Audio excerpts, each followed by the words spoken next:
Chairman Punjabi media group Mudassar Iqbal Bhatt होरां ने पाकिस्तानी सहाफत के मैदान में अपनी मिसाल आप डॉक्टर अजमल न्याजी होरां दी खिदमत में हाज़री दे के उन्हां दी वालदा दी वफात ते ताज़ियत पेश की।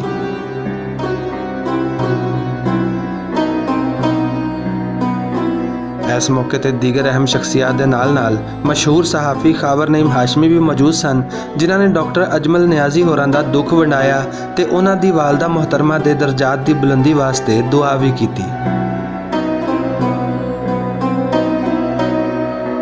Chairman Punjabi media group Mudassar Iqbal Bhatt होरां ने इस मौके ते आख्या कि माँ वर्गी हस्ती इंसान नूं दोबारा नहीं लभ सकती ते इस दुख नूं ओही समझ सकता है जिहदी माँ इस दुनिया तो टुर गई है।